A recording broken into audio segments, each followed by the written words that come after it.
की जर तुम्हाला नियमातली तरतूद मान्य नसेल तर तुम्ही राज्यकर्ते आहात.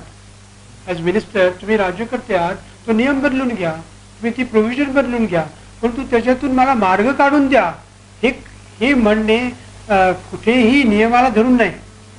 दुसरी गोष्ट की राईट टू इन्फॉर्मेशन, माहितीचा अधिकार हा जो आला, हा माहितीचा अधिकार सुद्धा अजून जितका पुढे जायला पाहिजे होता खऱ्या अर्थाने तितका अजून तो पुढे गेलेला नाही.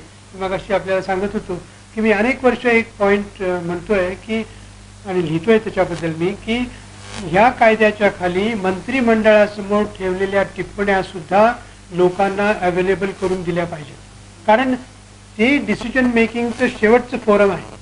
मग तिथे डिसिजन कसा होतो हा लोकांना जर कळला नाही तर बाकीचा डिसिजन खालच्या लेवलला कळून काय आम्हाला उपयोग नाही ना. मग तो कशाच्या आधारावर तुम्ही डिसिजन केला हे कळण्याचा एकच मार्ग आहे, ते म्हणजे कॅबिनेट नोट. कॅबिनेट नोटमध्ये सगळ्या बाजू त्या प्रश्नांच्या निर्णय, मिनिस्टर्सच्या निर्णय, डिपार्टमेंटचे व्ह्यूज त्याच्यामध्ये मांडलेले असतील तर ती तुम्ही लोकांना अवेलेबल करून दिली पाहिजे. परंतु ती लोकांना मिळता कामा नये असा प्रयत्न सरकारचा आहे.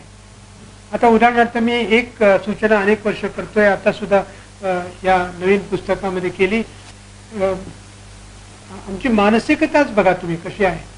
ह्या कायद्याच्या खाली कोणाला एक्झम्पशन द्यावं याच्यासाठीचं उदाहरणार्थ government ask for advice of secretaries committee.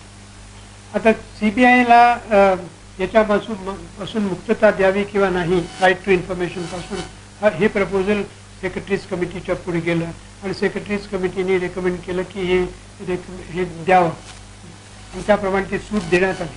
त्याच्यानंतर मी लिहिलं या बाबतीमध्ये असं की इनफॅक्ट CBIच्या बाबतीमध्ये आपण नियम असा केला पाहिजे की ज्या केसेसबद्दल चौकशी चालू आहे फक्त तेवढ्या केसेसच्या फाईल्सच लोकांना उपलब्ध करून दिल्या जाणार नाहीत. इनफॅक्ट ज्या केसमध्ये चौकशी पूर्ण झाली, कोर्टापुढे ती केस गेली, कोर्टाचा निर्णय झाला, त्या सगळ्या केसेस लोकांना उपलब्ध करून दिल्या पाहिजेत. म्हणजे लोकांना कळेल की तुम्ही चौकशी केली ते बरोबर केली का नाही, तुम्हाला लिगल ॲडवाईस मिळाला होता तो बरोबर मिळाला का नाही, कोणी तुम्हाला फेर चौकशी करायला सांगितली, कोणी इन्फ्लुएन्स आणला तुमच्यावर, हे जर लोकांची बारीक नजर त्याच्यावर राहायची असेल तर लोकांना ह्या गोष्टी उपलब्ध करून दिल्या पाहिजेत.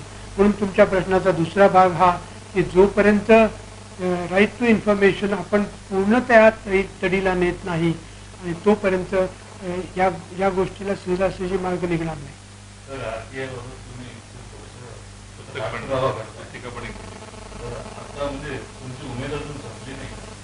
नाही, संपली नाही. मला असं वाटतं की आत्तापर्यंतचा अनुभव हा अतिशय एनकरेजिंग आहे. म्हणजे काही लोकांना मारून टाकण्यापर्यंत परिस्थिती निर्माण होते.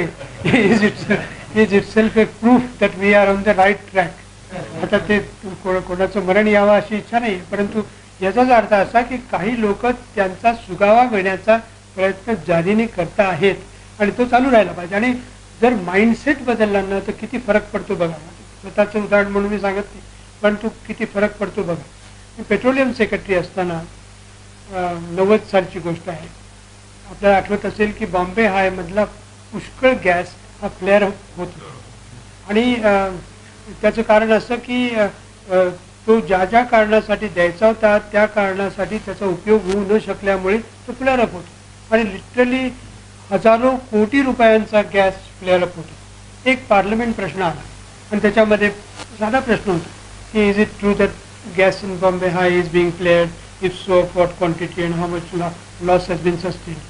माझ्या मिनिस्ट्रीने त्याला ड्राफ्ट उत्तर तयार करून पाठवलं होतं. No sir, does not arise, does not arise. तर मी म्हटलं की नो सर काय, जर हे आपल्याला माहिती आहे की एवढा मोठा गॅस फ्लेअर होतोय, नाही पण हे आपण जर सांगितलं तर एम्बॅरेसमेंट होईल गव्हर्नमेंटला. मी म्हटलं that is exactly my purpose. Embarrassment झाली पाहिजे, कारण की जोपर्यंत लोकांपर्यंत हा प्रश्न जाऊन त्याची एम्बॅरेसमेंट होत नाही तोपर्यंत याच्यातून मार्ग निघणार नाही. म्हणून आपण पूर्ण माहिती दिली पाहिजे की या गेल्या 3 वर्षामध्ये दरवर्षी इतका गॅस फ्लेअर करण्यात आला. कुठल्या 2 प्रश्न ब्रॅकेट करून तुम्ही असं म्हणा, खालील कारणासाठी तो, काही कारणं याच्यातली आमच्या ताब्यातली होती, काही आमच्या ताब्याच्या बाहेरची होती आणि म्हणून आम्ही त्या बाबतीत काही करू शकतो. म्हणजे तुम्ही justify, if you want to partly you can justify it, परंतु factually you must give it to people. परंतु जोपर्यंत the highest level in the bureaucracy does not have that kind of a mindset to make everything available. म्हणून आणि एक सूचना right to इन्फॉर्मेशनसाठी अनेक वर्षापासून माझ्यासारखे काही लोक करत आहेत की सरकारी नोकरीला लागताना तुम्ही शपथच बदलली पाहिजे. तुम्ही असं म्हटलं पाहिजे की फक्त गुप्त किंवा अतिगुप्त असलेल्या माहिती सोडून इतर सर्व माहिती उपलब्ध करून देणे माझ्यावर बंधनकारक राहील.